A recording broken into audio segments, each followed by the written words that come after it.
Seems like the internet connection is a little off in here. What's that? Seems like the Wi-Fi's got a bad connection. This screen is, my connection's slow, but also this camera is pretty blurry. Yeah, it looks foggy. Yeah. You like my response, Mike? Yeah. Yeah, it would. Yeah. Okay, we are live. Feel free to start when you're ready. I would like to welcome you to the December 7th Henrietta Town Board Workshop meeting. Please call the roll. Councilmember Barley, Here. Councilmember Stafford, Here. Councilmember Safranek. Here. Councilmember Bolsner. Here. Supervisor Schultz. Here. Please rise for the Pledge of Allegiance. I pledge allegiance to the flag of the United States of America and to the republic for which it stands, one nation, under God, indivisible, with liberty and justice for all.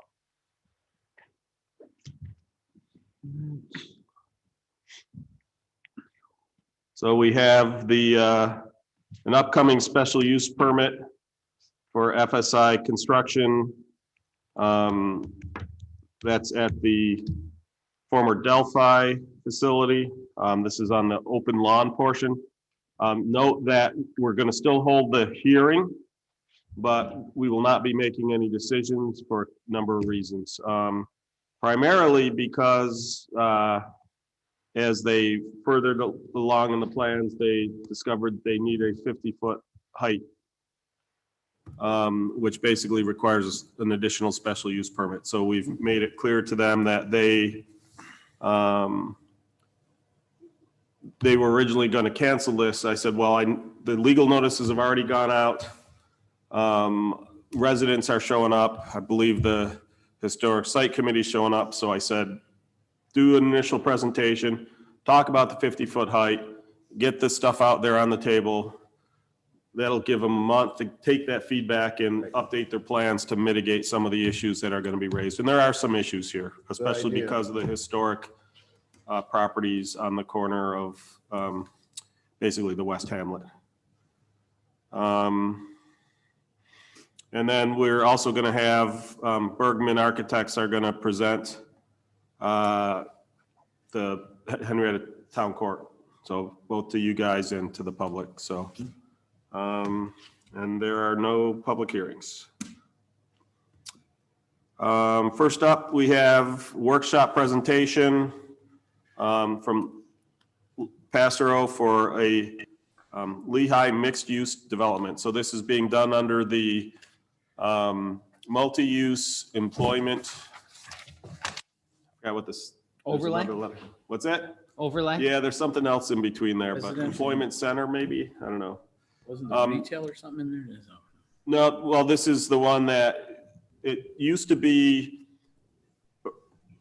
This was the former 3-part apartment complex, that really large apartment complex that came in the day the moratorium was imposed back in, I don't know what it was, 2016, 2017. And it's kind of sat there. They are planning to do it instead under the multi-use, which would essentially have an apartment complex to the north, industrial complex to the south, and they would also carry, as part of the public space, they would carry the trail. But rather than try to describe it myself, let's have Passero present. You have a representative here? Yes, good evening, Jess Sudol from Passero Associates here on behalf of the applicant, who is Commercial Street Partners. I believe Tom George from Commercial Street Partners is on, although I don't see his name. Perhaps he's in the waiting room. Well, why don't you keep going, Jess, and when we locate him, we'll make sure we He promote him. came in as an attendee, so I just promoted him, so you should be able to see him now. Okay, great. Yeah. I'm here. All right, so he's on there now. And so if I can get the ability to share my screen, I could give a brief presentation, and then we'll, of course, be happy to answer any questions per usual. Oh, is it not letting you, Jess? Oh, I'm sorry. How about that? There it goes. Okay, so as Mr. Supervisor had mentioned, we're currently considering what's 3 separate parcels, but it's really one project, one mixed-use project altogether. The parcels are on both the north and south side of Lehigh Station Road, which is right here in the middle of the screen. Both properties are on the east side of East River Road, across the street from the student housing projects here at the Lodge and also the Hill, and also across the street on the southern part from the Rinaldi Redevelopment Technology Park. So really, I've got a nice little hub of activity that's been happening here over the years. Collectively, the parcels are 137 acres. Up here on the north side, it's approximately 56. There was a parcel that was carved out of the 80-acre parcel on the south for a supportive housing type project, which I'll talk a little bit about in the past, but the moral of that story is that is no longer proposed. And then the balance of it was previously slated for a senior housing project. But again, the south side is approximately 80 acres, almost 57 here on the top for a total of 137 acres. I'm not sure who, if anybody, was on the board back in 2017 when this project went through the special use permit process and received approvals.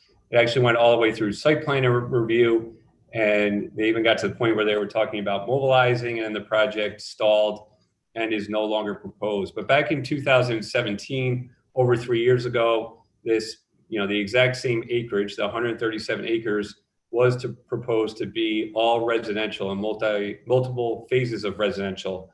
There was 200 units on the north side that was designated as market rate housing. There was 180 units on the south side in this corner, almost 16 acres. That was for Heritage Christian Services. That was planned to be that supportive housing. And then there was a senior housing development on the balance of the land. Several things happened over the course of the last few years that made the applicant decide to change gears here a bit.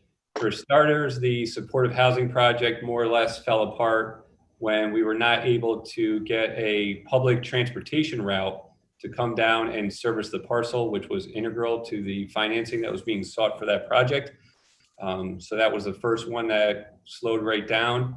Secondly, we noticed a bit of a drop in the senior housing demand for this area. So that project did not move forward aggressively. And then probably most importantly, right almost immediately after this project was approved, the town underwent the multifamily housing moratorium process to revisit the town code and look at these mixed-use overlay districts. Previously, this was all zoned strictly industrial and received a special use permit to proceed as currently shown in this plan.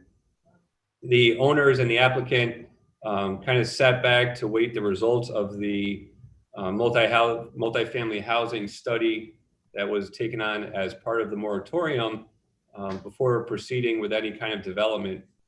After that process was finished now, I believe almost a couple of years ago, this area, as mentioned earlier by the supervisor, was slated as part of the mixed-use employment overlay district, which really promotes a minimum of 3 different uses and up to 4 different uses.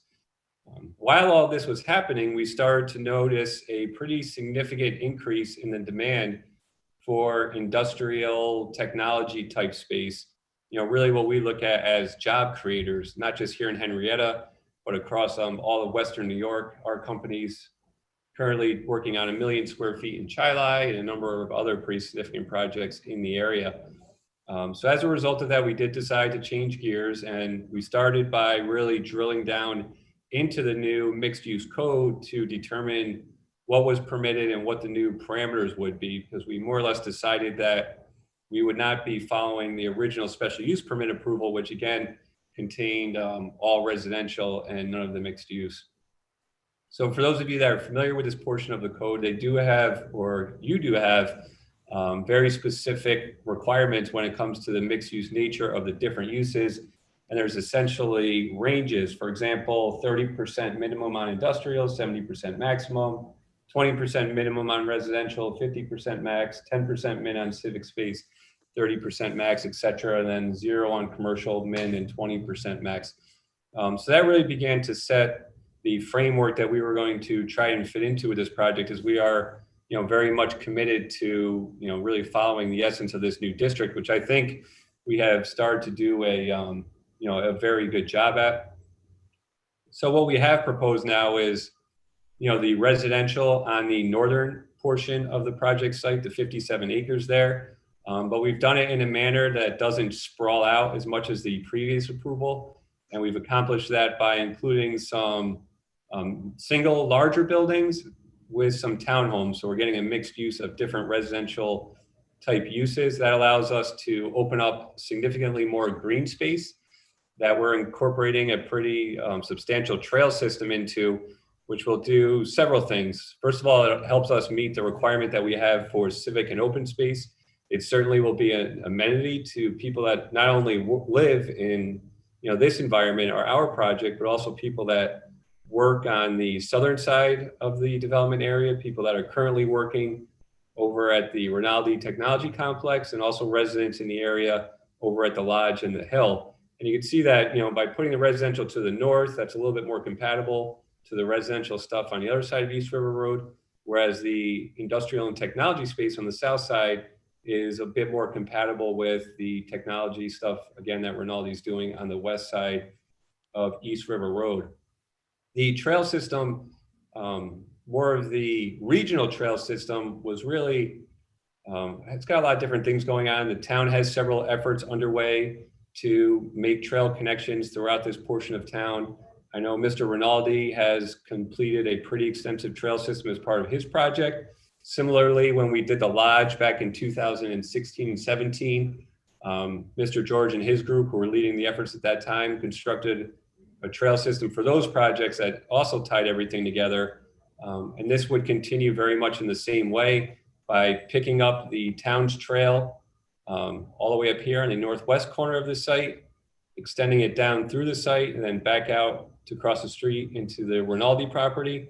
And then it is also integrated all along the southern side, along with a bunch of proposed green spaces and greenways that are kind of tied throughout the project.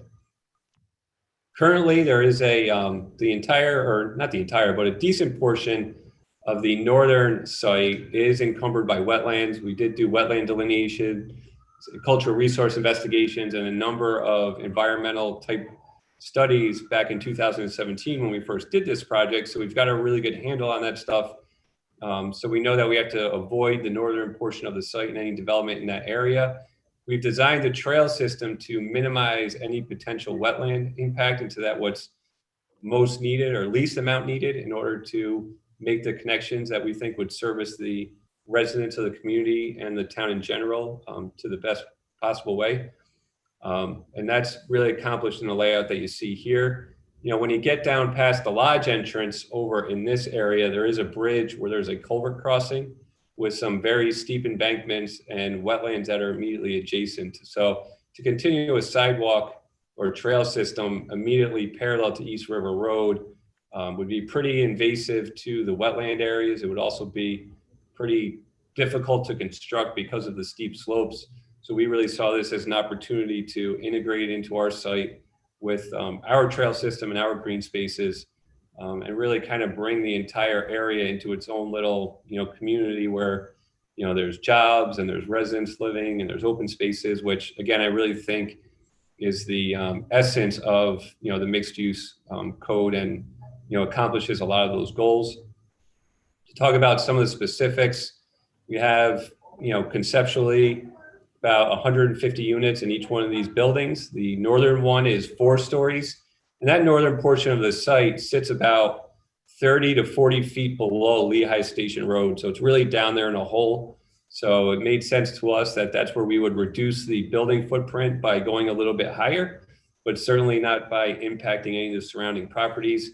For example, the Rinaldi building, all the buildings up on the Lodge, and even more so the Hill further to the north, those buildings all sit up much, much, much higher than our buildings would based on the topography.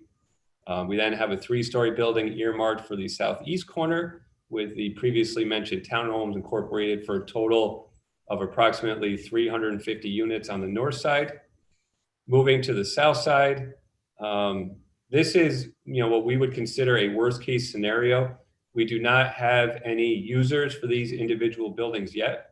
We do have a lot of different companies that have shown interest, but because it's a big project, because we don't have any approvals or environmental review completed for the industrial component of it, they're hesitant to sign, any letters of intent.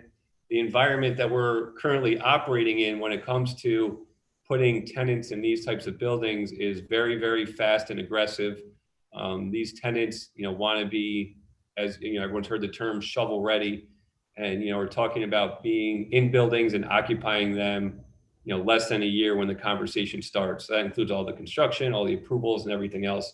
So in order for us to be seriously considered for these users, it makes sense for us to get through the seeker review, get through the special use permit, really look at the potential impact of this project as a whole, so that as we get individual users in the future, the idea is that we would have already, set the framework under seeker, had a good understanding of what the potential impacts and subsequent mitigation is, such as creating stormwater ponds and installing sanitary sewers. This area is also subject to the East River Road impact fee for traffic, which is $800 per car in the AM and PM that hit the East River Road. So certainly this project would ultimately contribute a significant amount to that fund. So that's really the rationale for this. The thought process, we'd get through the seeker review, get through the special use permit, and then the, as each one of these buildings and projects develop, we would take it through the site plan review with kind of our rules being set by this, initial process. But we still are drawing a lot of benefit from the previous project. Again, I mentioned we had the wetlands all studied and figured out. We've done our cultural resource investigation. There's actually a sensitive area over here on the north side of Lehigh Station Road that we know that we have to protect. Our access points, one on East River Road for the industrial portion, and then a couple here on Lehigh Station Road have already been reviewed and vetted by the county and town, and we have not relocated those. We had done an updated traffic study. Obviously, the use as currently proposed is different for a number of reasons when it comes to traffic than a fully residential use. So we have completed that traffic study and submitted it to the town and to the county. Ultimately, before any seeker determination could be made, that study would have to be accepted by all those involved parties. We're also currently talking to various stakeholders about, it doesn't show in this aerial, but there's a new dedicated road that was built to Lehigh Station Road. And we understand that the adjacent developer here to our east might be looking at an extension of that could potentially tie back into our project. So those are the types of reviews and discussions that are being had as we really begin this process in terms of the special use permit and environmental review. But again, there has been a lot of legwork done here, so we do feel that we're in a good position. And one of the things I didn't point out earlier, you can see there's not much color down here to the south. There's about, I think it's might be 300 foot wide easement for the overhead utilities that go through there.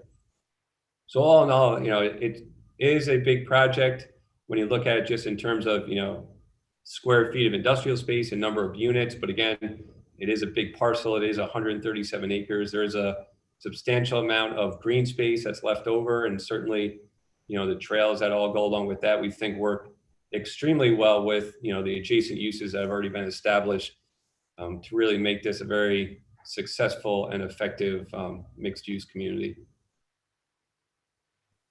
So I think I got all the items I wanted to hit on my presentation.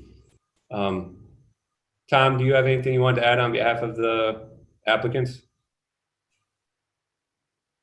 No, just that it's, you pretty much hit all those key points, and we're kind of committed to trying to get this thing through, as efficiently as possible, taking everybody into consideration here. So, but we're excited about it, and we've got to take some first steps here with the town, and open to conversation and input and everything else, just similar ways we've developed other projects in the area. So that's about it.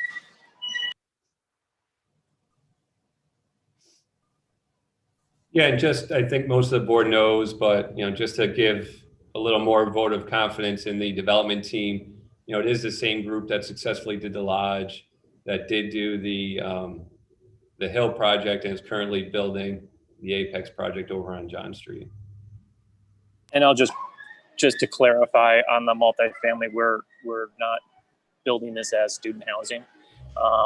We feel that, there's been a lot of student housing going on there in the last 5 years, and there hasn't been a lot of, market rate, conventional, supportive housing for, the faculty and staff and the people who work over here, people who are working over at Fred's place, and whatever comes up on the south side of this property. There's not a lot of newer product on this side of the town. So we've, made that strategic decision not to make this a student operated property. We won't be pursuing the shelter rent pilot on this. We won't be doing a shuttle service here. So to just manage it, more by the unit, not by the bed, the way we manage the student project. So just I wanted to clarify that with everybody. Again, our hope is that this full development as currently shown would come to fruition in some form, and that a large percentage of the people living on the north side of Lehigh Station Road that, aren't students, they are young professionals, and they are people that are, working both in the Rinaldi project and, our project. I think that's really the idea of mixed use, and, can be executed in a relatively rural setting. We would like nothing more than for the people living in the residential component of this project to utilize the trail system to, literally walk to work and back. So that's the hope, is that housing would support, these big job creators down here. And with that, I will turn it over to any questions from the board. So this is Steve. I'll make a couple comments. You can actually see Wiregrass Road. It's that tan excavated portion in the upper right corner of the map. That's the road that the developer, Rich Lefroy, was talking about potentially carrying south of Lehigh Station Road. There was also talk with the county about that a light might eventually go there. So having a four-way intersection with a light makes a lot of sense for vehicles coming out of, industrial parks. And I'll point out that to the southwest, the request was to line their road entrance up with the southern exit from the Riverwood Tech Campus, Fred Rinaldi's development there, because again, there's already a light there. It's also one of the few spots on East River Road where you actually have decent sight line distances. That's a rare thing on East River Road. So, the thing I like about working with Tom George and his group and his consultants, Passer, are very responsive to this, is whenever we have requests on things that they could do to potentially help the town out, they are very responsive to that. So part of the idea of connecting that road is then that keeps those vehicles from 2 to the 3 directions coming into this park. It keeps them out of the intersection of Lehigh Station and East River Road, which, due to the crown there in 2 of the 3, actually all 3 directions, there's a big crown just before the intersection. The sight lines and the stopping distances on that intersection are horrible. So the more traffic we can keep out of that intersection, the better off everybody will be. So, like I said, I very much appreciate them doing that. And same thing, and when we were doing the East River Road sidewalk, as we got to essentially just south of Fairwood Drive, the terrain changes, and it makes it between the creek and the wetlands, it would have made it nearly impossible to put it right along the road. So when that was right around the time that Tom's group started talking about this, and we asked them if they'd be willing to bring the trail in, and they were, and they, again, working with Passero, did a good job in terms of laying that out. For those who are unfamiliar with the overlays zones, they basically include a requirement that there be public access or public amenities, if you will, and so that trail counts as some, and I think there's also some additional open space in their plans as well. So, and the missing word was center. It's the Mixed Use Employment Center Overlay District. So like I said, I think this plan overall, I personally prefer it over the previous plan with all the housing. If for no other reason, apartment complexes typically have one of the worst ratios in terms of tax revenue generated versus cost of infrastructure to support them. Industrial has one of the best. And so, you know, when you look at the amount of work it takes, the infrastructure you have to put in place, and that's not just roads and sewer and water, it's also impact on schools and everything else.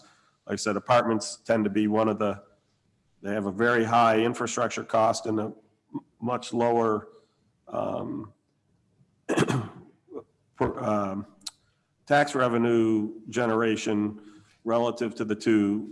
And that's important for our existing residents because, again, the larger the overall tax revenue base, the lower each person's share is. You know, that's certainly not a reason to do something, but again, if you're going to put something in there, the fact that it has a better ratio, I think is a plus for it. So, and the other advantage that the industrial brings, in addition to the reduced impact in terms of infrastructure, and again, the better tax revenue, is that of course it also brings in jobs.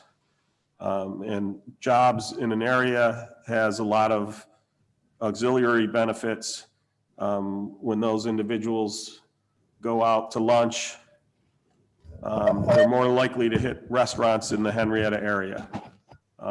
They're more likely to shop in stores in the Henrietta area. They're more likely to fill up in gas or, you know, any of their stops, banking, you name it, it's more likely to happen in Henrietta. So there is a collective benefit to the other businesses in town to have those jobs located here. And the idea, you know, one of the other nice things about Lehigh Station Road, and I know that the handful of houses on Lehigh Station Road don't appreciate this as much, but Lehigh Station Road, if you look at all of the east-west feeder roads from East River Road to West Henrietta Road, it's one of the only ones that goes through. It goes through right to an expressway entrance, and it actually has the fewest number of residents with direct driveways off of it. So if we're going to be generating traffic over in this area, having it exit via Lehigh Station Road is actually the least impactful as compared to Bailey, Brooks, and Erie Station Roads. You basically, like I said, if they're coming in from other sections of town, coming in through the expressway, they only have to be on Lehigh Station Road. They don't have to be going through a ton of intersections and making turns and going past a bunch of driveways. So, you know, in that regards, for something of this design, it really is probably its best location. And overall, I think it has a lot to offer. Certainly, to, like I said, to me, more than the other area. You know, one other note I'll add, I saw some heads or eyebrows go up at the mention of the decrease in need for senior housing. There is still a large need for affordable senior housing. Developers don't generally like to build it as much because they don't make as much money on it.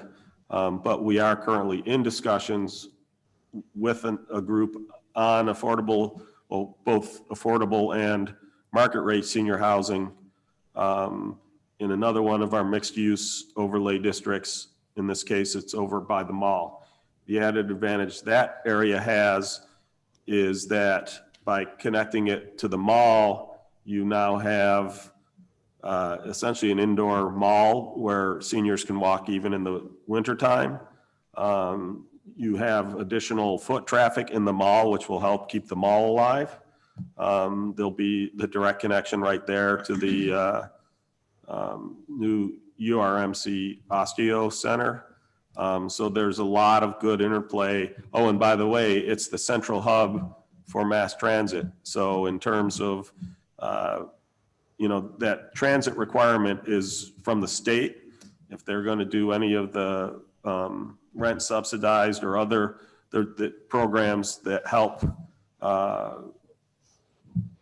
bring the rents down for some seniors, they have that requirement that they be on the rapid transit. So, like I said, even while we're losing the senior portion of this, we're gaining it elsewhere. And this is a different group. I'll be blunt. I was actually very enraged by the previous senior development project because the one that was approved was the same group who had just converted senior housing over at Rivers Run to student housing, causing all kinds of issues. And then their excuse for doing so, and this was before I took office, their excuse to doing so was that you couldn't make a go of it as senior housing. And then they turned around and a few months later proposed a brand new senior housing development a mile away, not even. So I was livid. So I won't lie, I'm very glad to see that old project go away and this one take its place. And with that, I'll open to any comments, questions from the rest of the board.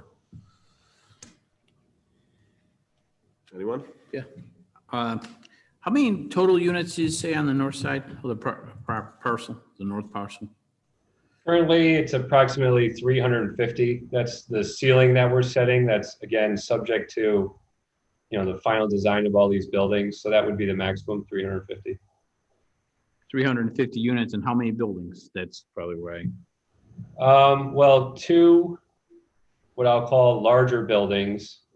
And then we currently have, about 10 to a dozen townhome type buildings. So a couple are what are often referred to as mid-rises, the two Yes. mid-rises. Right. And Yep. then there's a bunch that are more the townhouse style apartments. If you've ever, I used to live in Westbrook Commons long ago when I was a student. Same thing, they have the mid-rise apartments and then they also have the townhouse. And when we talked about this back a couple of years ago about the mixed use, a lot of it had to do with keeping the residents right on the property, right on the property that could have some retail, could have some, where they could go to work and everything. How long, you have any idea how long it would be until, I didn't imagine it when we talked about it to have two different, what I would consider two different parcels. I mean, one on the north side and one on the south side as far as the work goes. How long do you think it would be until that south side was developed? Well, we're hopeful that, in the next couple of months, we would get through the environmental review and the special use permit. And at that point, we have a lot of interested parties that we think would be ready to commit so that we could start, some site plan review work in the spring and summer and possibly be breaking ground on the first technology type project, less than a year from now, maybe in the late summer, early fall of next year. Mike, I will point out, we had contemplated the concept of multiple parcels because, one of the things that also happens when you get into industrial, there are companies who prefer to own their own. And so even you could see some of these being subdivided out.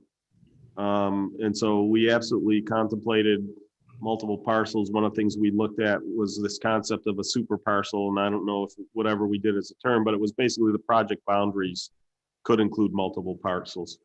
And I just don't want to see a whole residential development being done. And then all of a sudden, the Right. industrial or the, we were talking about retail and some office space Sure. too, right in some of the concepts.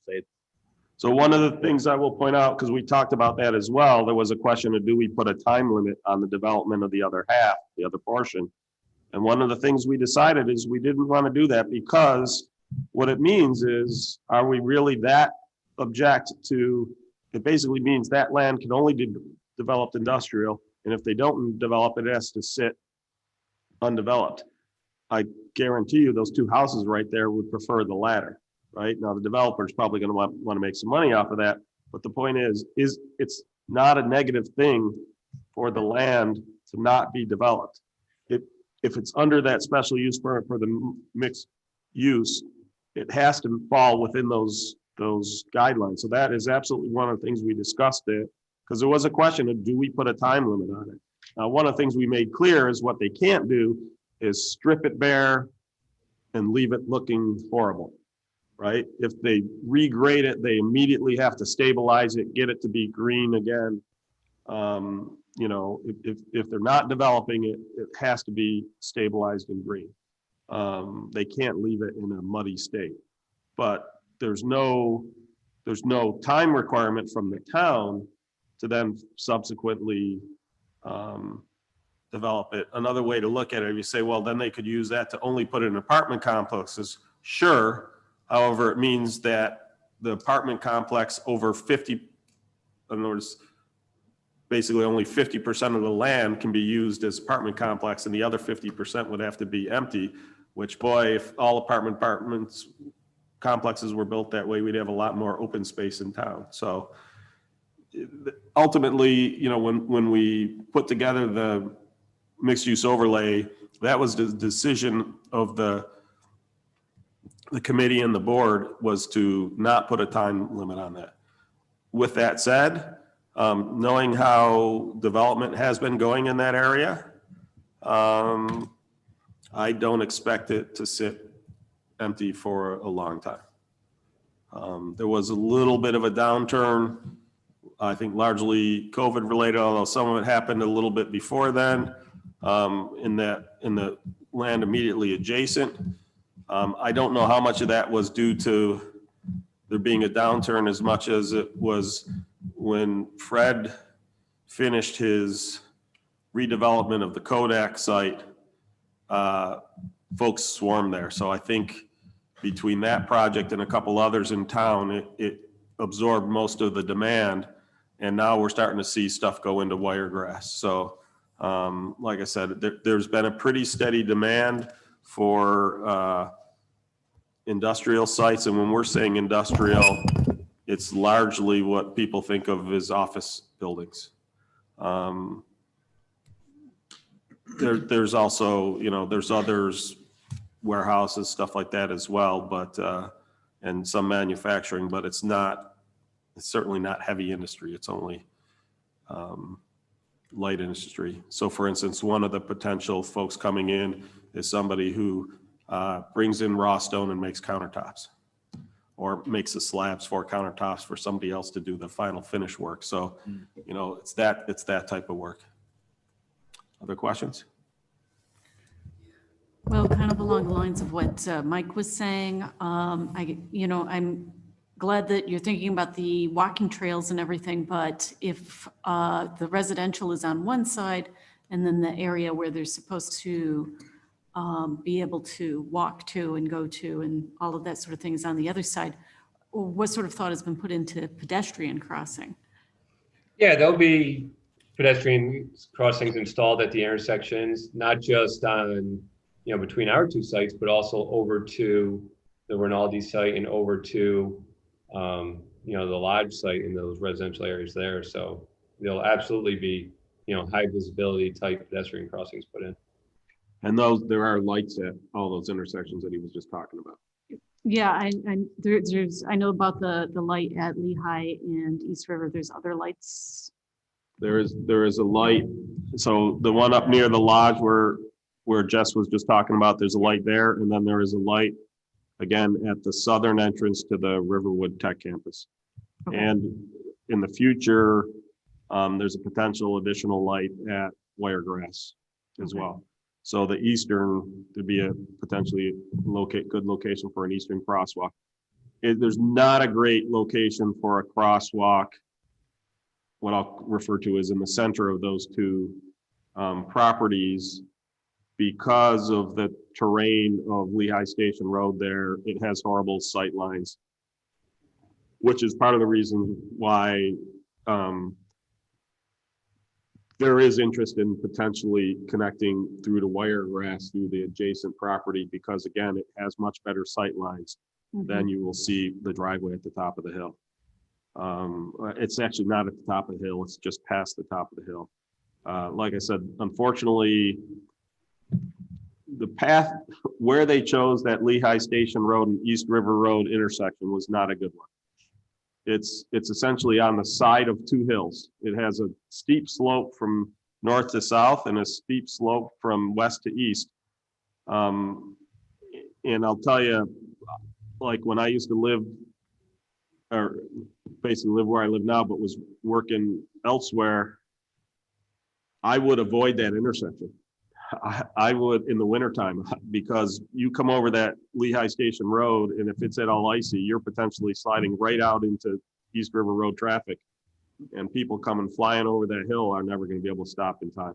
So, you know, again, the more traffic we can divert from that intersection, the better off we are.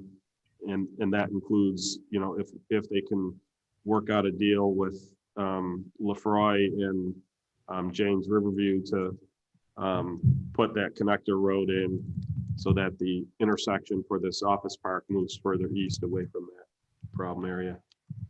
And you mentioned that you'd had a traffic study that was done, but is it my understanding that you are updating the traffic study? Well, there was a traffic study that was done for the previous residential project. So we are now updating that based on the modified use here. So as well as bringing up the more up-to-date background information and stuff like that. yeah, I mean, fortunately, Obviously, you can't use anything from this year because of COVID, but correct. you might want to reach out to Chris to see what we have. Well, you probably got something from the lodge. That's got to be pretty good for the East River Road traffic.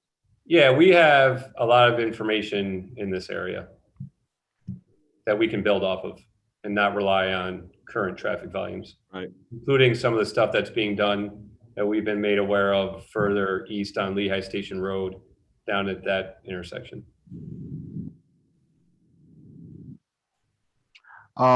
Jess, you mentioned 350 units. What kind of complete street amenities and sidewalks do they have planned for this project?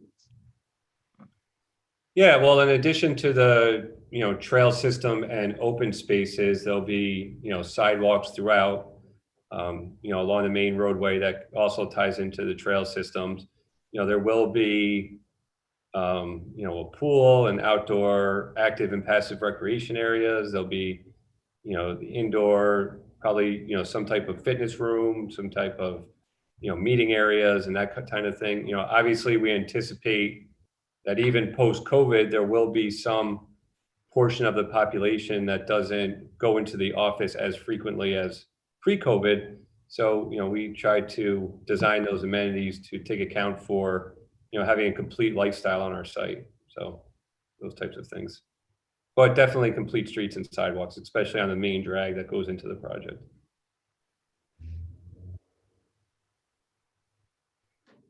I just want to make sure. So on the south side of the project, there's nothing but residential units. The Industrial. north side. I'm sorry, north side, excuse me. Yes, that's correct. It's all residential. Well, all residential and civic / open space, but yeah. You mentioned that there was a sensitive area on the north side, I believe. Could you clarify that a little bit? Well, there's a area that we got some hits on our cultural resource investigation as being sensitive from a cultural resource perspective. SHPO, State SHPO. Preservation. So there could be artifacts there, stuff like that. Okay.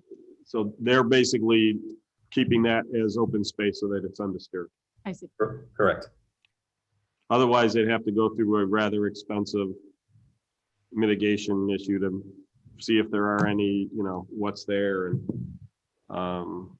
it's much easier to leave it as part of your open space. And then that also, if it does turn out to prove to be archaeologically significant, and somebody wants to come in and do a study of, an older civilization there, that they can come and do that without having to disturb, the complex itself.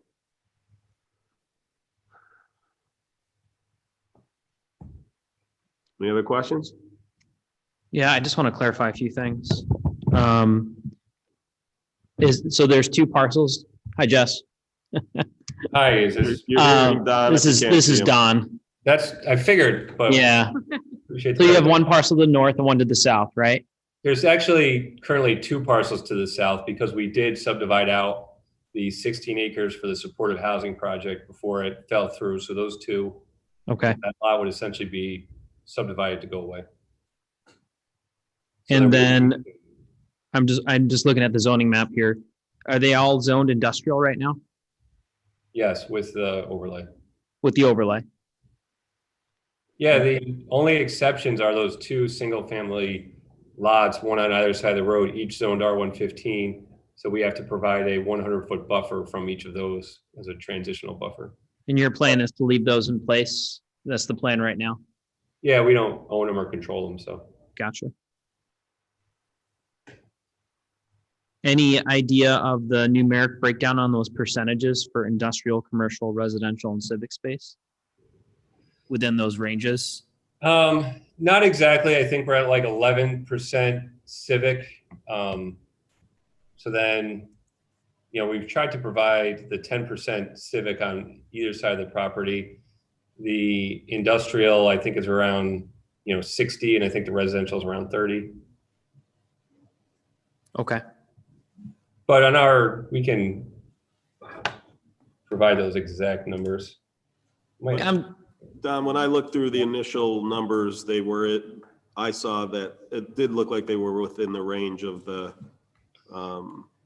Yeah. overlay. I actually have them on my finger now. Again, it's based on total area. Industrial is 52.9. The residential is 37.1, and the civic is at 10. 10% for the civic? Yep. Okay.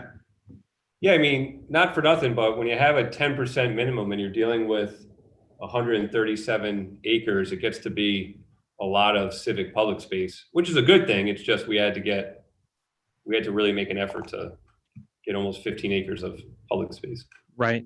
And some of that goes to, especially in this particular one overlay district, that this one used to be farmland. There used to be open space. So the idea was, let's preserve some of that farm space in the civic, that open land in the civic space. So I think it makes the project highly attractive on all fronts, so it's good. I will say to the board, one or a few of you have mentioned, what if they develop the north residential, and then they kind of say, well, we don't really care so much about the industrial of the south. That thought crossed my mind as well, and we already talked about it a little bit, but something also that I would point out is these parcels are zoned industrial. So if they come back and say, hey, look, we can't do this down here in the south, well, then you're stuck with an industrial zone parcel anyways. So, they'd be hard pressed to try and get more residential down there. It's not zoned for residential. No. Thanks. And if I recall correctly, we've changed it so many times now, my mind's kind of tied up on this, but I just looked. I don't think multifamily is allowed in industrial not in without the overlay. only through the overlay. Yeah, that's what I thought. Yeah. So I think they would be very hard pressed to come down the road later and say, hey, look, we want to put more apartments down here in the south. It'd be tough the way that it's zoned now. Technically, if I remember correctly, they can go up to 50%. Right. So they could get a few more apartments in there, but yeah, like I said, overall, they could only build within the parameters of the overlay district if they've included that, and they wouldn't be able to shrink and say, oh, we're going to take those southern portions out of the mixed use project, or else then their apartments are non-compliant. Right. So, like I said, that's why when we looked at it, we all had the same reaction at first. Oh, we don't want them to use this as a way to just build apartments. But then we took a look at it and said, well, is it really so horrible if they leave 60 acres undisturbed? It really isn't. Right. In fact, there's a lot of people who would love to, for every project of 40 acres, to leave 60 acres undisturbed. So like I said, that's kind of where we ended up with that. I was looking, the reason I'm saying this is because I was considering things like, well, let's put a deed restriction on it, or let's put a conservation easement to say, or not a conservation easement, an easement to say it can only be used as industrial. Well, it's already zoned industrial. So, it's already per the town code, it's already directed to be developed as an industrial plot. Well, again, once it's put in as part, if we give them a special use permit for the overlay district, they cannot shrink that district unless whatever's remaining in it is fully compliant with the overlay district. So for instance, what that's saying is, let's say that they're using 35 acres for the land up north. That means the total acreage for the project could at most, or it has to be at least 70 acres. So that, they could strip 60 acres out and it would still be compliant, but they couldn't strip more than 60 acres because the instant they do that, they're below the threshold. All their percentages would be off. Their percentages would Right. be off, exactly. So like I said, that when we got there at that part of the discussion, we realized we have the protections built in. They can't turn around and create a non-conforming use by pulling stuff out of the project. So it does cover it. So essentially, that requirement is there, or else they potentially lose their certificates of occupancy on their apartment complexes. And the other thing we all may remember from our many meetings on this is it's at, Jess, you might want to look at this too, 295-34.2 sub M requires a phasing plan. And basically the code says, you got to give us some idea of what you're developing and when. And we're going to hold you to that timeline. And it might not, maybe it's 24 months, maybe it's way out, maybe it's within the next, I don't know what their timeline is going to be. There's some flexibility there. And we can grant extensions if they come to us for extensions. We had talked about how we could use that as a tool to, to ensure that. Tom, what was it? It's 295-34.2. Yeah. Subsection M. We had talked about how we could use that as a tool to make sure when we have multiple parcels or splits like this, we would have a plan. So again, the whole point of that, it wasn't so much to keep them on the plan. It was the part right here that the deal with this stripping, seeding, et cetera, to protect against removing vegetation and or leaving land bare for lands that will not be immediately developed. So that goes back to what I was saying earlier. They don't have to develop it all now. What they can't do is strip it all now and then develop it later. Right. So if they're not planning on developing at any time in the near future, then they should leave it undisturbed. Right. That's what that phase-in plan was for. Because, again, unfortunately, a lot of developers like to just knock everything down and then deal with it later. And the problem is you've negatively impacted the environment if you take all the trees and everything off of it and leave it there. And not just for that property, but, those trees provide a windbreak for the properties to the east. So that's what that phase-in was largely there to protect against. Those are all my comments. Thanks. That land that is to the south where there's an easement for the power lines, is that considered any part of the civic or industrial space, or what's that? What do you consider that land there? In our calculation, we considered it, I believe, part of the industrial space. You know, it's kind of tough because you have to put it into either the civic, the residential, the commercial, or the industrial bucket in order to kind of make all the numbers add up to 100% at the end of the day. We didn't want to try to take credit for it as civic because that didn't seem appropriate.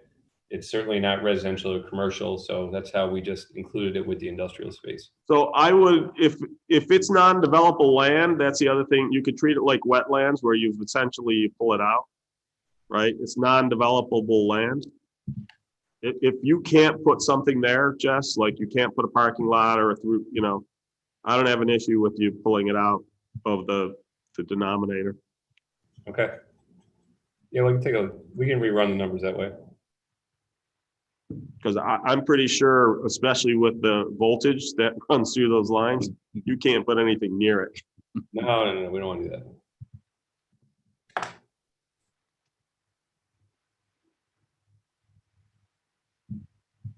And then south of that, the next properties to the south, those actually are residential. The power line is where the industrial area ends.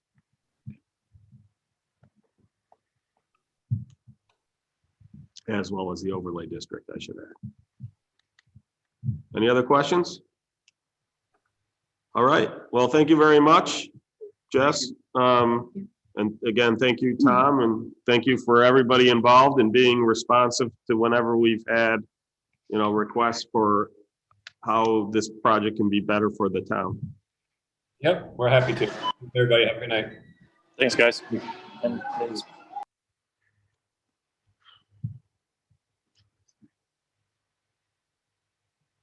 Chris, hopefully you're on.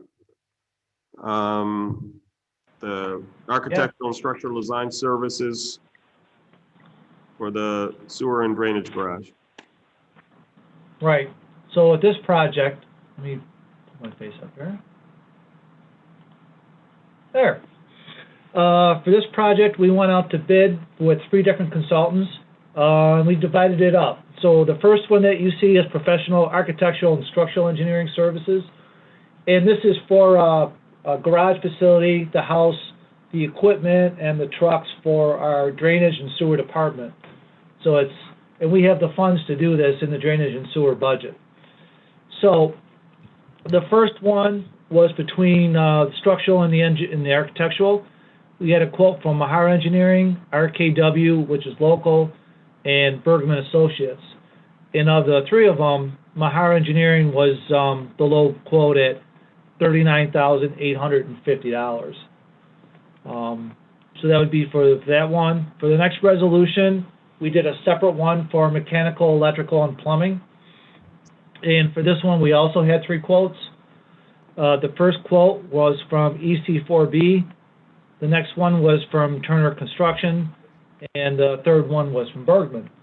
If EC4B sounds familiar, they did the mechanical, electrical, plumbing for not only our rec center, but for the library as well. The design service. West Wing? For the West Wing as well, yes. Yep. So their low price was $15,400, which was about $12,000 less than the Turner Engineering. So it's my recommendation to award the professional architectural and structural services to Mahar Engineering, and then the mechanical, electrical, plumbing services to EC4B to start our design process for the town garage, or the sewer and drainage garage. Just as an FYI, the engineering department will be doing the site design for that building as well, but we won't charge anything for it. One of the things that I'll bring up during the meeting last week, Chris was actually on vacation. And so his deputy, Chris Hauser, was there. We also had Mike Catalano, Chuck Marshall, Craig Eckert, and myself.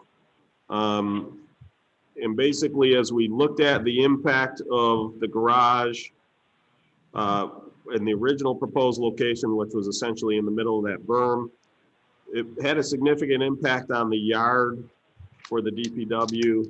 It created some issues from a turning radius to come out onto Columbia Circle. And there was also turning radius issues getting into the garage from the yard. And so originally we didn't want to go this route, but it's looking like we're going to put something together, but it's looking like what we're going to do is we're going to knock down the old tan garage that's there. Some of the walls are on their way down already. And we're going to locate this new garage there. And what we'll instead do is we'll put in essentially a prefab garage, initially not heated. In the sections that they've got right now are that the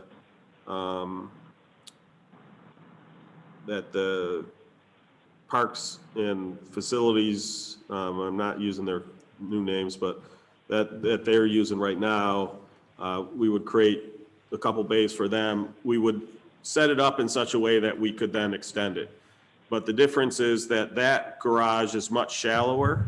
And so if it goes, the only way to get the sewer building in there without totally destroying the yard where they keep the plows and have to attach the plows, would be to move it so far south that it took 19 spaces out of the court parking lot. We didn't think that whereas there was overflow to either side, we didn't think that was 13? No, you said south. North. Oh, I was doing that all meeting long because the map was upside down. So when I was looking up, the north was up. Would have to move north move it north such a way that it would wipe out the 19 parking space, 13 to 19 parking spaces. We thought, whereas we could do overflow into the adjacent parking spaces, we just felt that was too much of an impact. And so again, we took a look at that, what we would do from a site standpoint. Instead, we would put the narrower, the storage garage there, and we would put this new sewer garage where the old one was. And there is currently space in between the existing garage and the storage barn next door to it. So we could shift it to the east and therefore again have the least amount of impact on the DPW yard. And so we talked to Buildings and Grounds, and they were very much in favor of it because that current facility is undersized and again in danger of falling down. It was part of the old DPW way back when.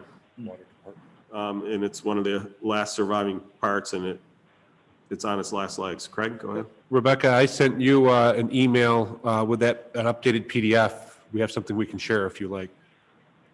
I sent it to Chris too, but I don't think he'd be able to share his screen. I'm on it. Give me just a minute.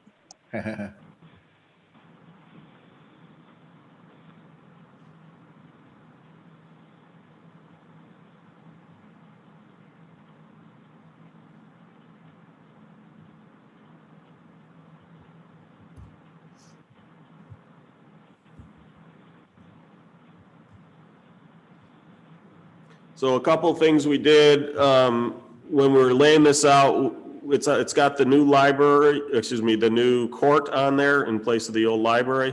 We also essentially delineated an area, I don't know if it's on this particular drawing, but we essentially preserved the location of where a potential future DPW garage expansion would be. So that way we made sure that nothing ended up in that area. So, you know, we're not only looking for what we're doing now, but we're looking for what we can do down the road. And again, the idea of that, the prefab garage, we do initially just a 40 by 40, roughly, which would store all of the stuff that they currently have stored in there. And then sometime down the road, after COVID's over and we have more revenue and put it in the budget, we could continue to expand that to the west, you know, essentially adding a couple bays at a time. So I was Um, gonna say, this building here was originally here, but to get rid of the conflict, we moved north and that put more further conflict in that parking lot than in the turning radius. Right. Everybody seeing that, okay? So if you had the idea to turn it this way and put it over the existing building, so this line here is the new building. Over Hey, the- Craig, Gotcha. Yes. those of us virtually have no idea what's happening. Oh, okay, I'm sorry. But he's just pointing at stuff on the screen. You'll have to use your imagination. Can we get a copy of that? Can you Absolutely. forward a copy to us, please? Just, it's, I mean, we're looking at it from a distance, but I'd like to be able to look at it. I can up sort it close. all to you right now. Thank you. Steve, is this the architectural plans just like what we did for the courthouse? Because did we It's- approve a new building for this in the budget? Yes, Okay. this is in the sewer budget. Oh, in the sewer, but okay, that's why, okay. Yep. Now, again, from an architectural standpoint, as you can see, it's a lot less complicated a building. It's to the size where, it's a big enough span and structure that it needs the structural design and such. But, and again, it's going to be heated, it's going to have plumbing. The prefab garage is not. Okay. Now, that doesn't mean that there might not be a subsequent addition to it to the west that does have, heated and plumbing, but the initial 40 by 40 would not. And that's again to replace the storage that they currently have today in that other garage. One of the things that other garage can't do, it's not deep enough to actually store their full-size pickup trucks in, which is why we're going with a 40-foot depth. That allows them to not only store the pickup truck in there, it allows them to store the pickup truck in there when it has its plow attachment. So, down the road, as the facilities and grounds guys today, they have to park the stuff outside. It greatly, that basically means a whole lot of prep time when they have to go on a plow run. Here, they'd be in a garage, or even if it was just barely heated, right? All the snow on it and stuff from the previous would go down, would melt off. They'd be able to essentially hop in the vehicle and go. Much advantageous. They could even, at the end of the day, if they could fill the salt bin with salt, park it underneath, not have to worry about the salt getting inundated with water if it's, raining, snowing, whatever. So it will offer a lot of benefit in the future. Again, that department was very excited to hear that we were considering this. I just forgot about it being in the sewer, Yep. not in the Yeah. general. Yeah, no, That's- that was a good question. that's Yeah, correct. so, and because it's being paid for by sewer funds, we couldn't put the facilities and grounds material in there. It can only be the sewer and drainage folks in there. Any other questions?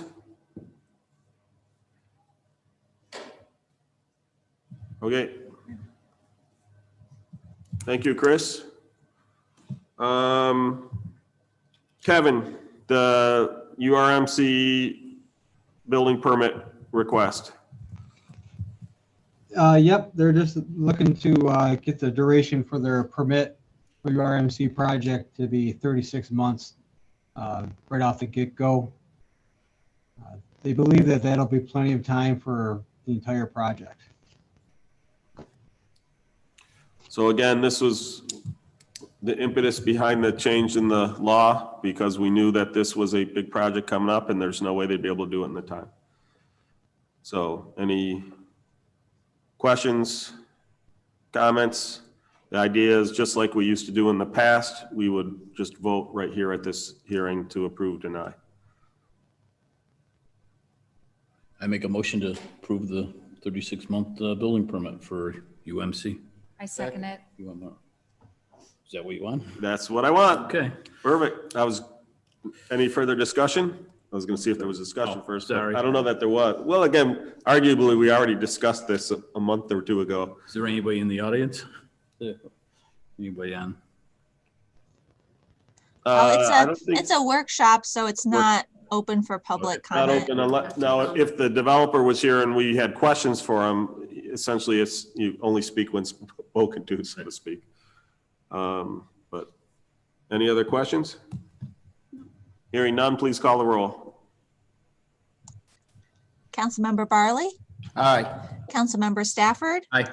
Councilmember Safranek, Aye. Councilmember Bolzner, Aye. Supervisor Schultz. Aye. Okay. Permit approved. Have you heard anything further in terms of the sale? By any chance? Did they say like, hey, the sale just went through, we want to apply for the permit now? I have not heard that, no. Yeah, last I knew, Dick's Sporting Good was holding it up Right. with what I consider some to be, I should be careful since I'm on the public record. Yeah. just- That Dick's Sporting Goods was holding it up. I'll stop there. Hopefully that will be released soon. Yeah, they're looking to get their permit somewhere at end of January, beginning of February. So there's still a little time to actually purchase the property. Right. Yeah, I know everything's sitting in escrow waiting to go as soon as they can get Dick's to sign off on, basically they have, a number of the anchors have rights that apply to the rest of the mall. In my opinion, I don't think that's part of the mall anymore. I don't know from a legal standpoint what that means, but basically if it came down to it and sat in front of me, that would be my determination. They can't hold it up because it's no longer part of the mall. So do they have the right of first refusal or something, or is it? No, parking? no. What is it, space? It's things like requiring that they can't sell shoes. Well, that's actually a little bit of a problem because Almost it's an like a orthopedic non-compete. center, and if they've got an orthopedic shoe that they want the customer to buy, so their lawyers are haggling over the details about that. It's about what can and can't go on the western side of the property because they have an exclusive parking relationship with or a deal for the parking spaces directly in front of Dick's entrance. It's a whole bunch of stuff like that. Okay. And some of them are silly in terms of applying what are essentially retail rules to a medical center, but they do have some impact because they do sell things like potentially prescriptions or, like I said, orthopedic shoes, crutches, wheelchairs, stuff like that. So there is some retail that takes place. So again, it's haggling on the agreement. And it just seems like every time we get an agreement, it goes to Dick's and comes back, nope, we've changed our minds. So hopefully that will get corrected soon. We're gonna breeze through the next items because no one identified them. If somebody missed identifying, let me know.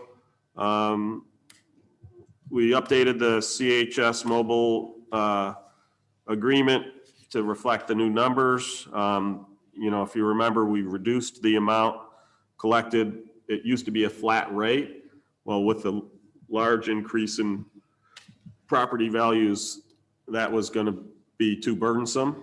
And so we basically capped it at the amount of real growth. So effectively, all existing development is paying no additional taxes. The growth is only coming from, new homes, new businesses. All of the board stuff, so 8 through 11, actually 8 through 12, we're going to be covering in our executive session so we can freely talk about applicants. And then obviously any of we'll fill in the blanks in those, and the actual approval decision won't be made until the Wednesday's board meeting. But, you know, again, I'm not comfortable talking about people's strengths, pluses and minuses in an open session. Yeah, especially when they're essentially volunteers. Yes, exactly.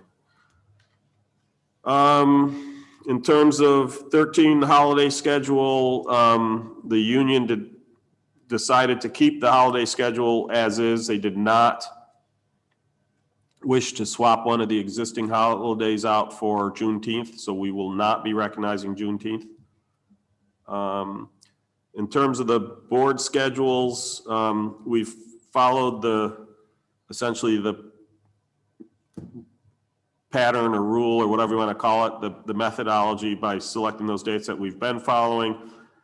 This year, because of the way that the holidays fell, we only had the one meeting, the one full open meeting in November and one in December. Next year, the holidays fall such that we actually will be able to have the normal load of meetings. We have 3 donations. And so again, we'll be reading those at the town board meeting. Some of the money came in from DASNY, so we'll be doing budget transfers.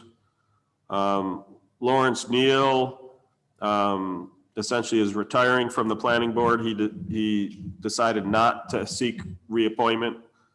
So we're going to acknowledge his years of service. Okay, Good Shepherd property. So I've been having a bunch of discussions with Andy Whitmore on this moving forward. We did go and search. I think I shared with you guys. He was able to dig up the hazardous material report from when they acquired the property. As with most buildings of that age, there is some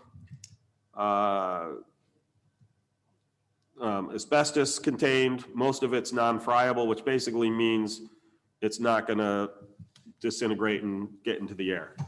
You know, a lot of it's like mastic underneath tile. The only way it ever gets exposed is if you tear up the tile. So if you're going to replace floor tile, or if it's gluing down carpet, if you're replacing the carpet, you have to do the mitigation at that point. But otherwise, it's good to stay. There was one small section of friable, but it's in good condition, so we actually aren't required to. I do not believe we're required to do anything. If it's becoming a public space, that may change, but obviously we would work with Kevin's department to determine what we do and or Chris's department to determine what we do and don't have to do in that regards. But the point is, there isn't a lot of it. It's not a high cost. The buildings are actually in good shape. The school itself, the church itself is actually in pretty good shape. There's a couple places where we're going to need to do some painting. It's all stuff that our crews can absolutely do. There was some concern expressed when they did the inspection in terms of the capacity of the heating. So we may want to take a look at bringing in a HVAC consultant to come and take a look at that. They did replace some time ago. They replaced the old boiler furnace type thing with a more modern furnace. Just looking at it, our guys thought it looked a little undersized. We need to find that out from somebody who does that for a living. The roof is in decent condition. It will need to be replaced at some point. The roof on the house is in rougher condition, and that one will probably have to be replaced sooner, but it's a small roof and wouldn't be that expensive. It would have to be a tear off. At that point, we would take a look at, based on recommendations from our team, as to whether it makes sense to do it as a asphalt single roof or to do it as a steel roof. And the furnace in the house was damaged when it had lost power and the sump pump ran. So one of the things I did talk to Andy about, because it's going to be a little bit of time before we can actually get in there, if in December later December, early January, we do decide to take the house, but it's going to take time because we're going to have to do a survey and redraw the property lines and a number of things like that, that we would do. They would lease it to us for $1. So we could get in there ahead of time and start working on it, replace the furnace, that type of stuff. Was there any more talk about any heating companies donating services for? There was, yeah. So the furnace might be free to us. Those same folks, it was through Michelle LaBelle, who is the chairperson of the Historic Site Committee. So I would reach back out to her to see if that same HVAC person could come and take a look at the church, because again, they have an interest in preservation. So it's distinctly possible they would donate their services to do that analysis for us. So. Great. In terms of the lot lines, we agreed that we're going to try to minimize the movement of pavement as much as possible. So we took the original angle that we had and we turned it so that it runs parallel to the current entrance north of the church. On the other side, again, we straightened the angle up a little bit because the driveway that's to the south of the house, they use to get to where their student, yeah, is that what it's called? Driver's ed, that's what I'm looking for. Driver's education vehicle parks in that garage there. Now, they're still gonna have to do some pavement because it currently comes over to the house and then back out to the entrance that goes into the, what used to be the convent. They're gonna, so that they will have to do a little bit of pavement to straighten it out, but I will get you guys the updated drawings soon. We got the initial ones from LaBella. I told them I'll just do the updates on that because it costs the school money to have LaBella do it, whereas we have our own engineering department. Yep. So like I said, we'll do a little bit of update. I did talk to them about pushing the back boundary out to the east so that we could get some additional potential future parking should we ever decide to do our own parking lot, including the ability to put handicap parking spaces right to the rear of the church. Because when we did the analysis, the best place to bring the handicap access is to there's an entrance that's at the northeast corner of the main hall of the church. That essentially comes in at floor level. And so we would essentially build a ramp out to the east to the parking lot behind the church. And that way, that's where handicap parking for the church would be. So like I said, it's all looking pretty good. One of the other things I asked them for, you know, the school did not want to have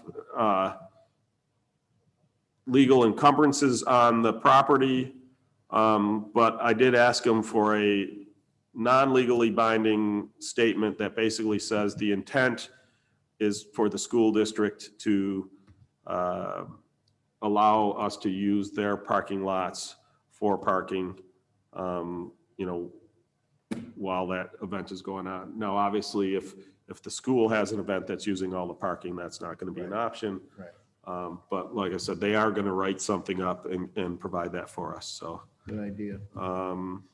Very nice of them. So that's where we're at. We had talked about the possibility of trying to get it done in time for this meeting. We realized it would have been too short, so we're going to have it all ready for the next meeting is the plan. Okay. And that's where it sits. Any questions? I still, you know, on the parking issue, I still don't know how we're going to be able to rent, you know, if we use that as such as a pavilion, how we're going to be able to rent it out without knowing what events the school's going to have first. So let's say you want to rent it out in the, you know, September.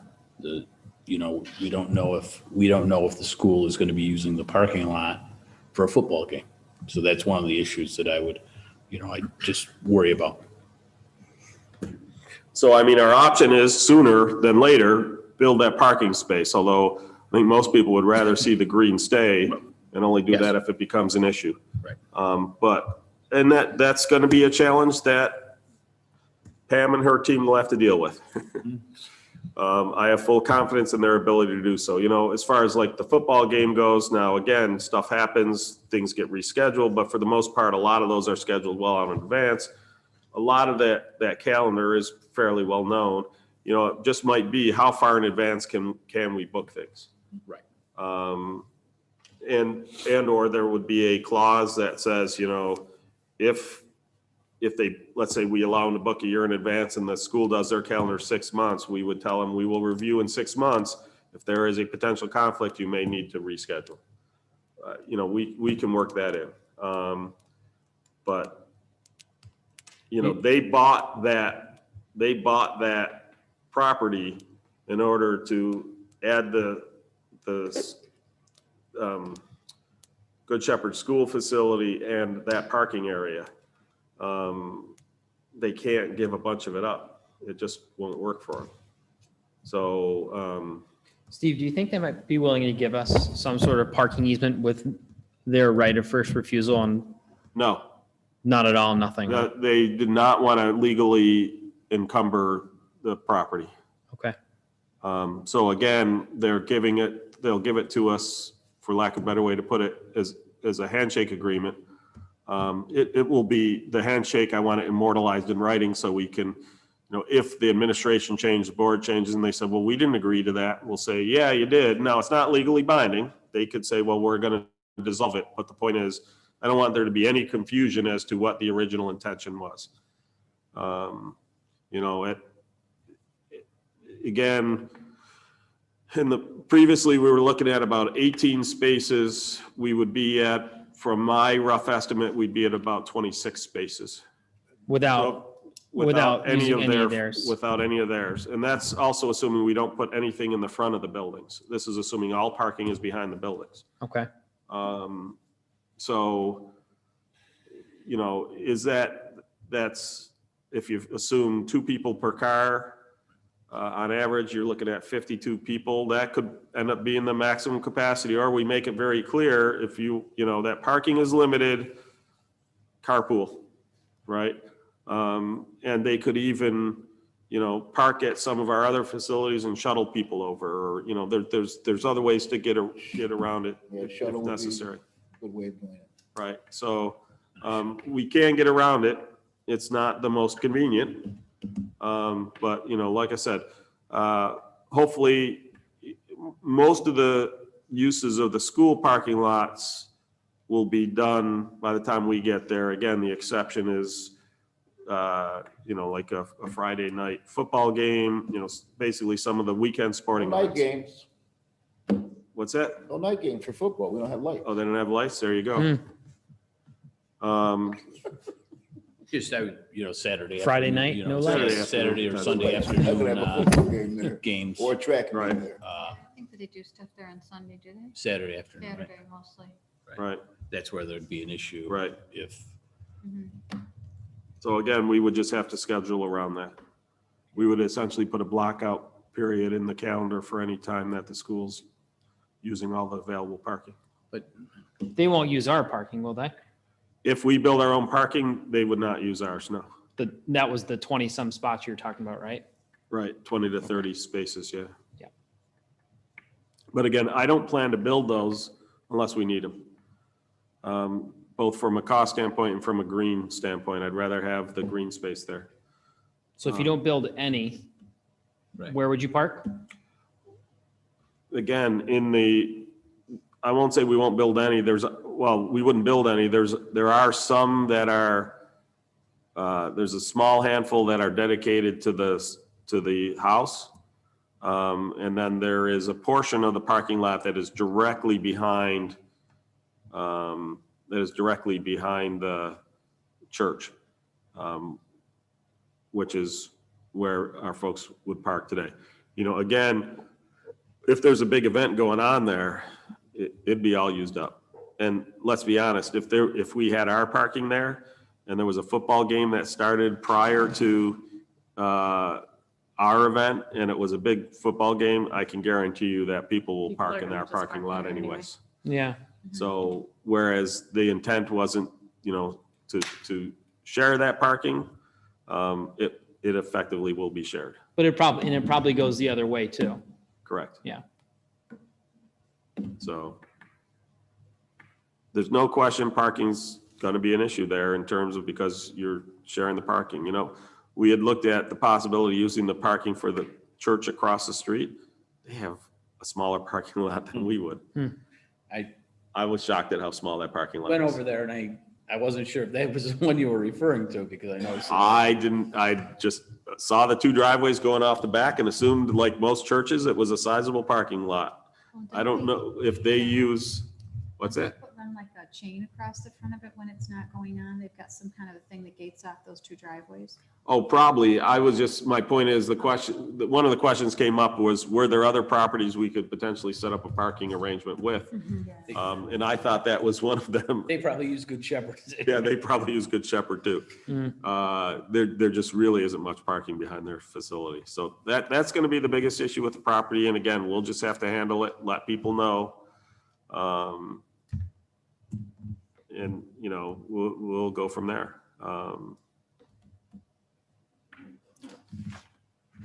So that's where we stand on that. We have a few personnel items. The bills payable, which is Lisa's month, and then the confidential settlement agreement, which again is going to be the subject of one of the executive sessions. Next up, we have old business. Mike wanted added just to discuss the potential ramifications. Excuse me? Oh, that was Don moving his microphone. I was bleeping it out because I didn't think that submission was allowed. You almost That's right. got away. That we would discuss potential ramifications for developers supplying misinformation in an application to a board. So Mike, why don't you explain what exactly you're Just like to know what we could do, and maybe this, throw it in Don's court after this, but what we could do when these developers and their designates come before us and they give us, they misinform us. And this is intentionally or unintentionally, because I'd like to, prior to giving them the permit or during the permit process or after the process, I just kind of, want to know what the ramifications could be, what we could do or what we could do to make it better so they don't misinform us. Okay.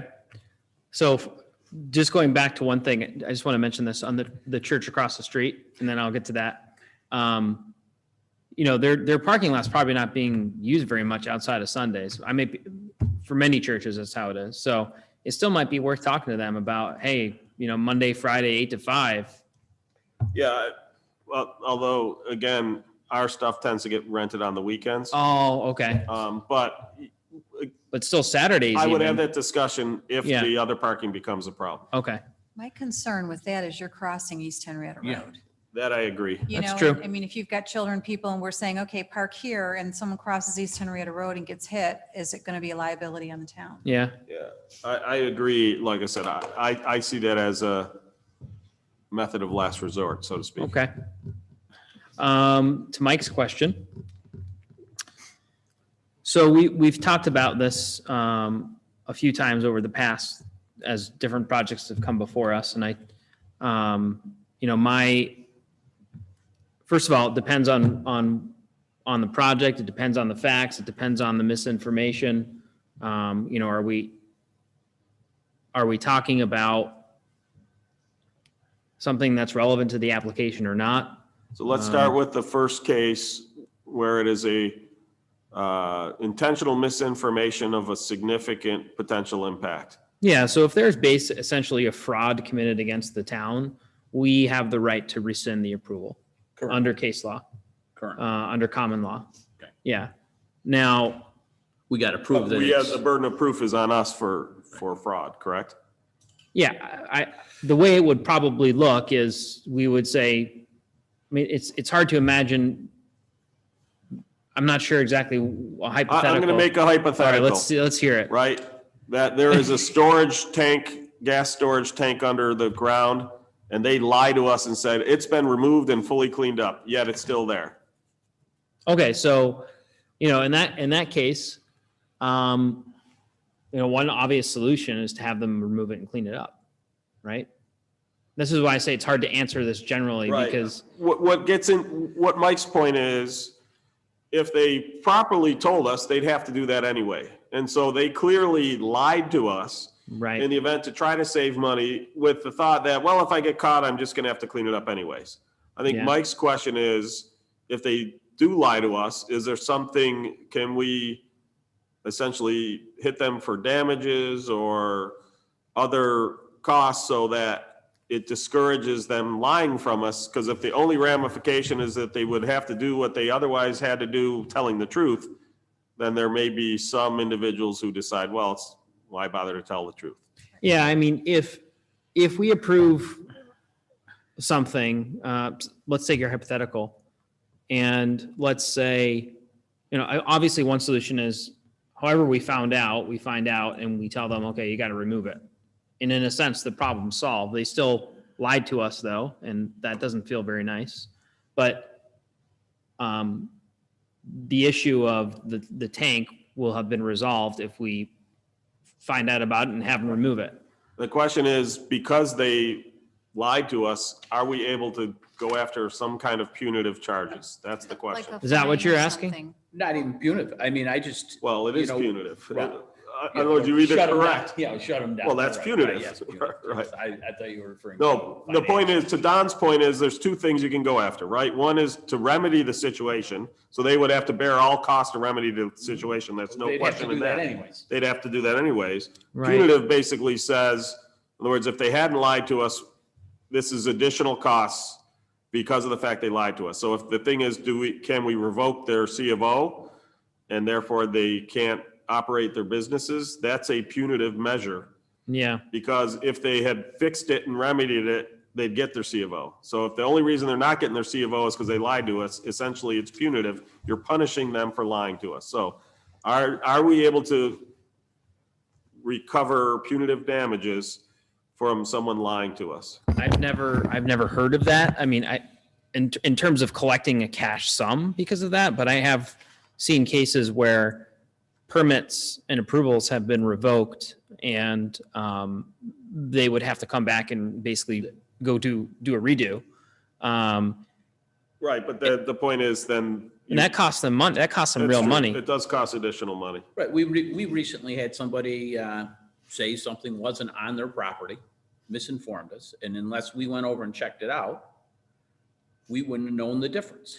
And that's when we get into And- whether it's relevant and material to the application. The situation you're talking about, I honestly don't know, I think I know what you're talking about, and I'm not sure how relevant that was to the application. In other words, if we were to stick to the precise factors we need to be considering for a project, and they lied to us on one of those factors, that's a problem. So, But for example, I'll give you another hypothetical for the case Mike's talking about, is more along the lines of, we've got a property and it's a question of whether they're going to have live chickens on the property. It doesn't change tremendously the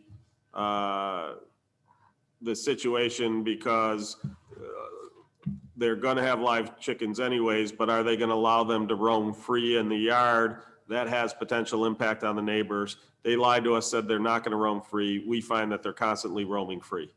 So there's a hypothetical for you. They lied to us about how they were going to handle it. Again, from a permit standpoint for whatever they were building, maybe it's a or a chicken egg dispensary, I don't know.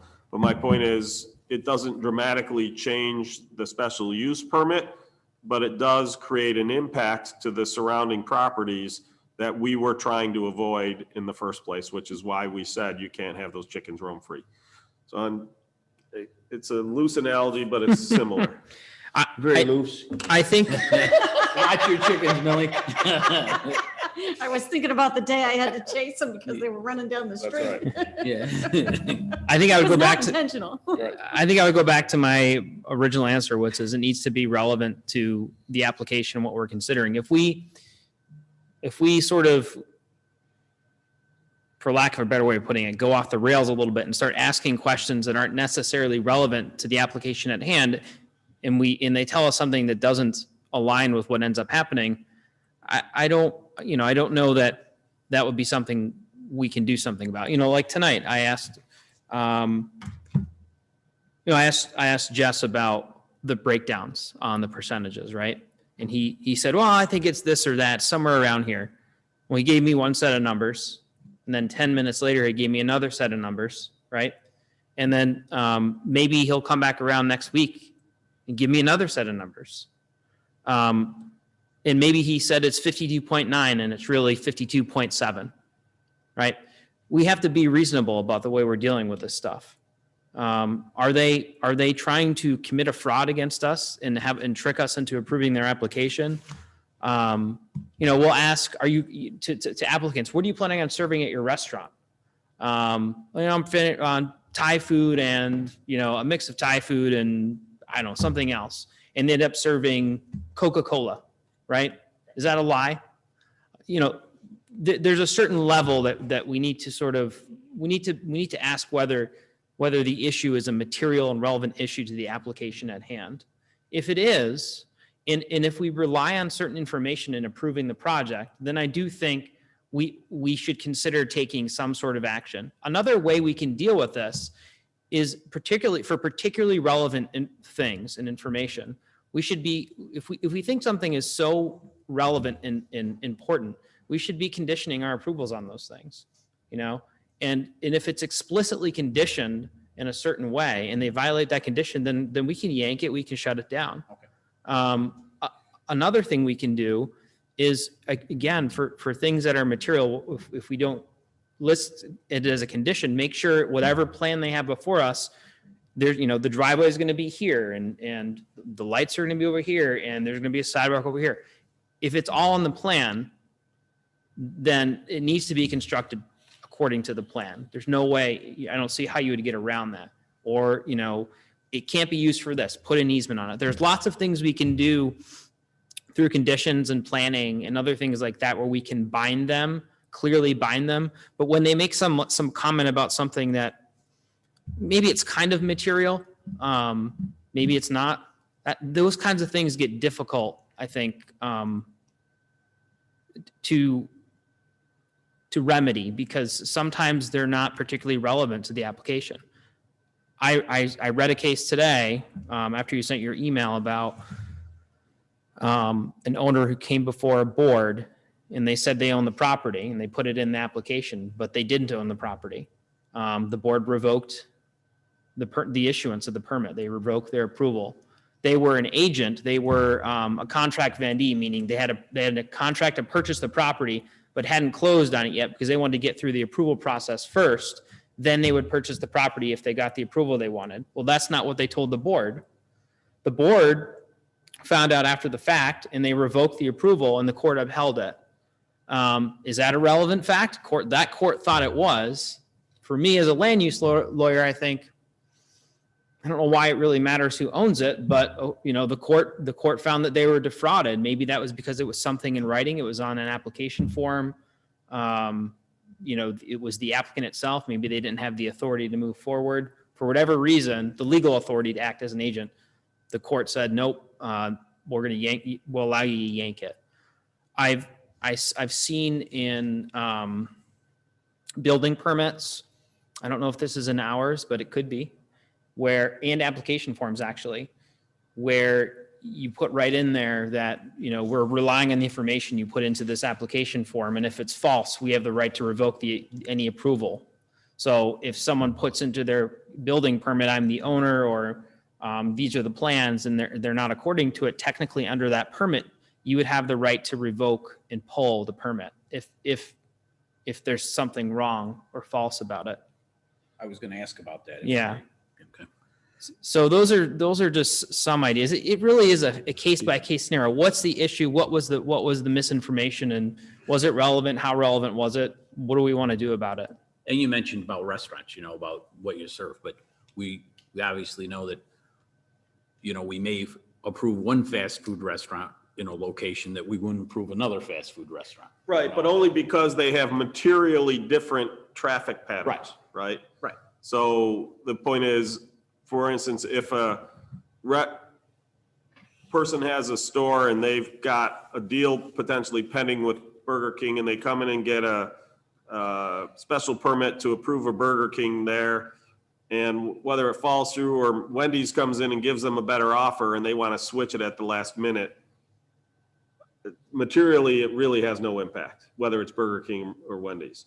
Maybe to the people who patronize the restaurant, it does, but from a land use standpoint, it doesn't. Now, if it is something with the traffic impact like a Chick-fil-A, that's another story, right? But when you look at, the big three in terms of the burgers, McDonald's, Burger King, and Wendy's, they're all pretty similar. Right. Some might have, a better breakfast, larger breakfast lines, stuff like that.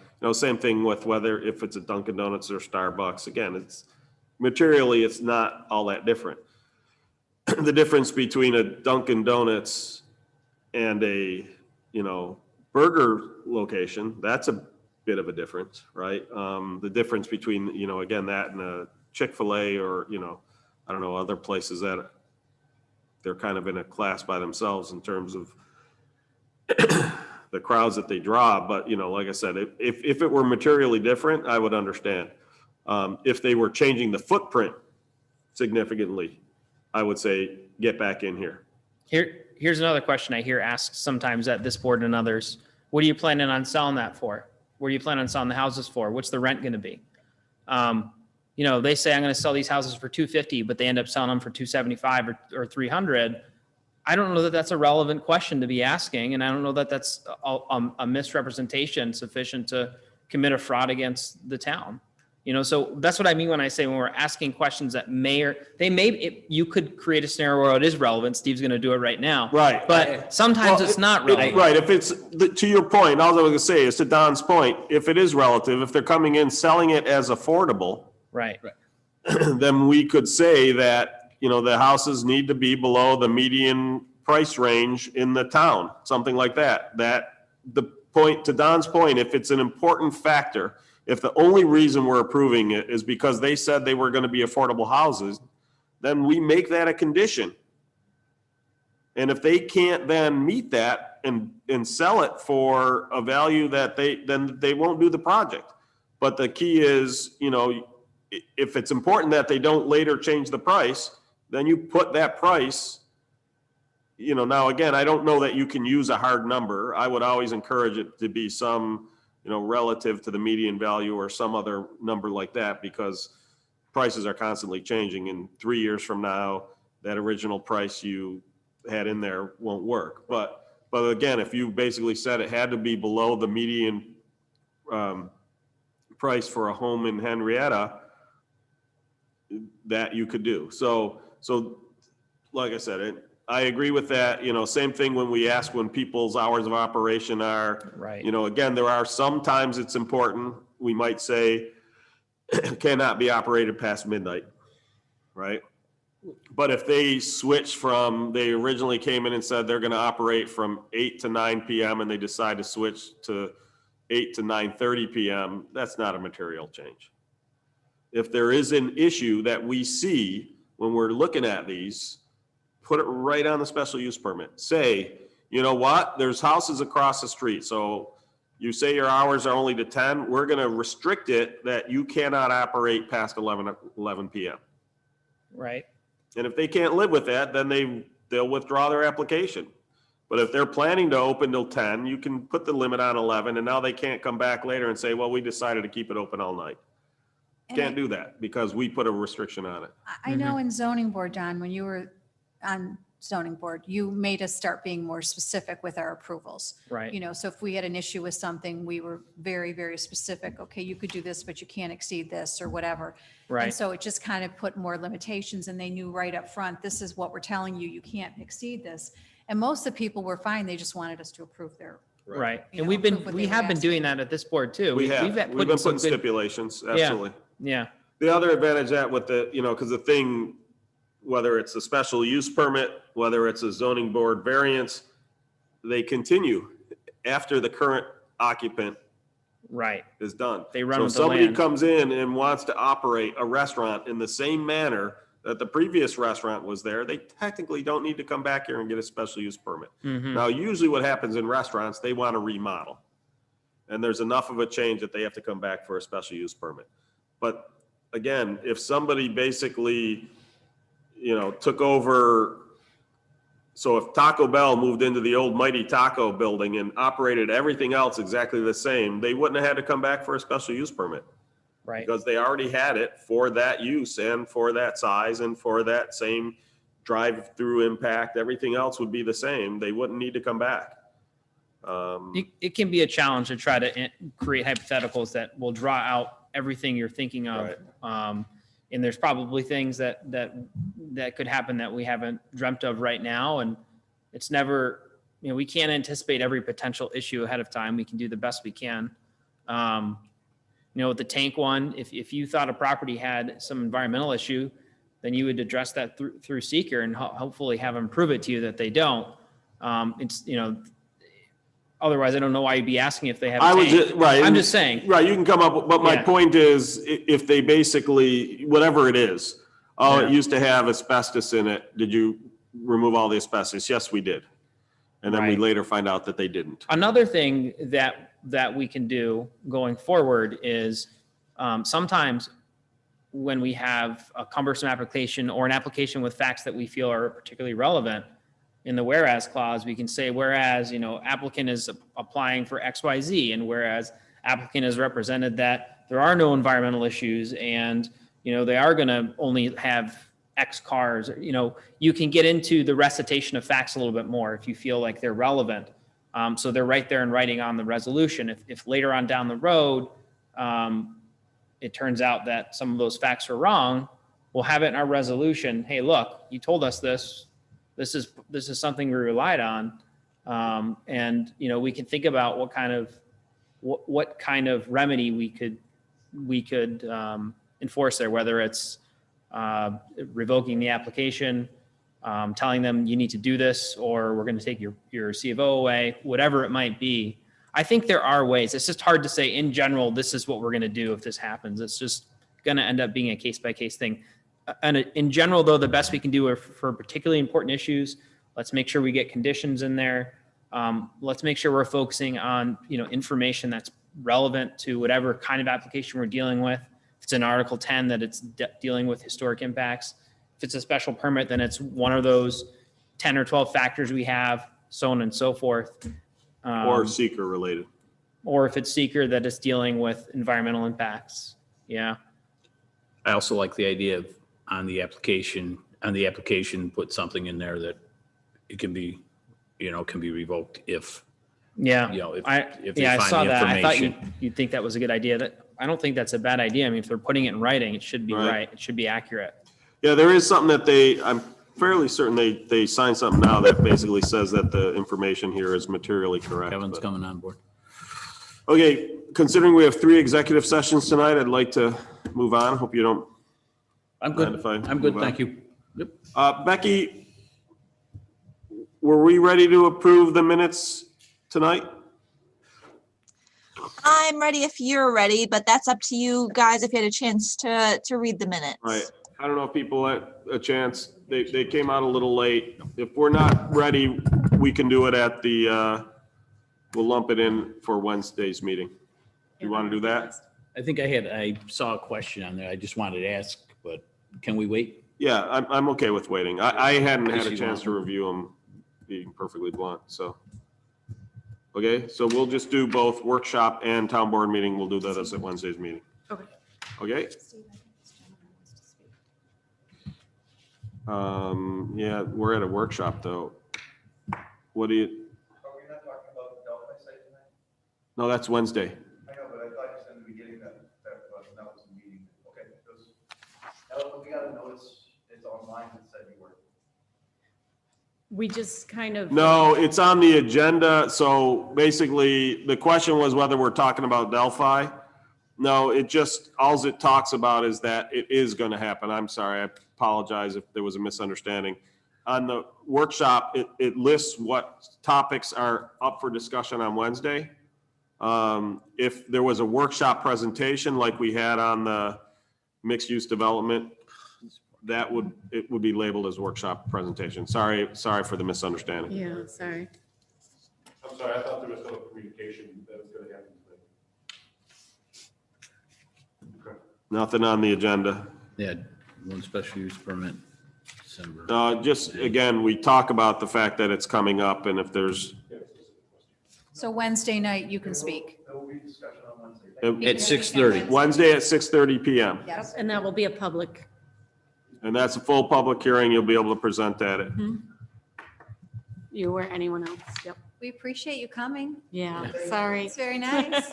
We got a chuckle out of your glasses on your head, so. I apologize for, I just thought in the beginning, you were talking about it, I thought.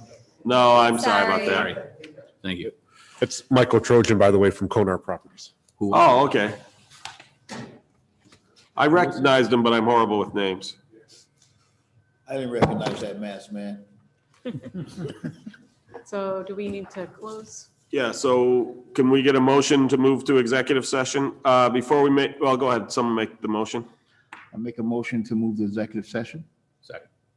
So the intention will be to adjourn. There will be no votes taken, decisions made at executive session. We'll be filling in the blanks on the resolutions to be read on Wednesday and voted on Wednesday, as well as discussing the stuff regarding the litigation. And then there was one question, something I just wanted to bring to people's attention. I don't think it actually requires a vote other than what's in the approval, consider personnel items. But I just wanted to discuss it a little bit. Basically, confidentially. Okay. Okay, any further discussion on the move adjournment to executive session? Can I get, hearing no further discussion, please call the roll? Do we call the roll? I guess we just adjourn, right? We Hearing no usually just objection, we just adjourn. Since we're going to adjourn straight from executive session, we can end the webcast for this meeting.